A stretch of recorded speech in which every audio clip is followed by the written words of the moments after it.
সাকিব ভাইয়া তো star, superstar.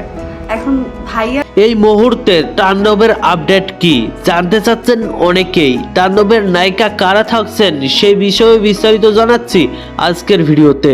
তো চলুন মূল গসিপে।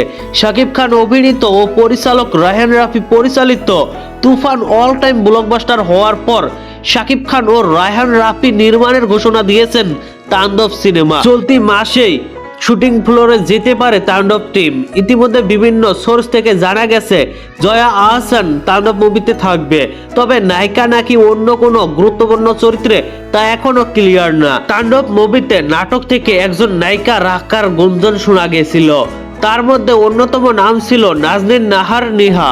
তবে নিহা রিসেন্ট এক ইন্টারভিউতে জানায় শাকিব ভাই স্টার সুপারস্টার। শাকিব ভাই যে লেভেলের অ্যাক্টিং করে আমি যখন ওই লেভেলের অ্যাক্টিং শিখবো তখনই তার সঙ্গে কাজ করব। ভাইয়ার সাথে স্ক্রিন শেয়ার করব, সেটার জন্য তো আমাকে নিজে রেডি হতে হবে। আমাকে অ্যাক্টিং, সেই অ্যাক্টিং সবকিছু আমাকে শিখতে হবে। এ থেকে বোঝা যায় নাজনীন নাহার নিহার সঙ্গে এই মুহূর্তে কোনো কাজ হচ্ছে না শাকিব খানের। যাই হোক, আপনাদের মতে শাকিব ভাইয়ের সঙ্গে কোন নায়িকাকে বেশি মানাবে তাণ্ডব মুভিতে অবশ্যই নিচে থাকা কমেন্ট বক্সে জানাতে ভুলবেন না। আর ভিডিওটি ভালো লাগলে একটি লাইক দিয়ে বন্ধুদের মাঝে বেশি বেশি করে শেয়ার করুন। ধন্যবাদ পুরো ভিডিওটির সঙ্গে থাকার জন্য।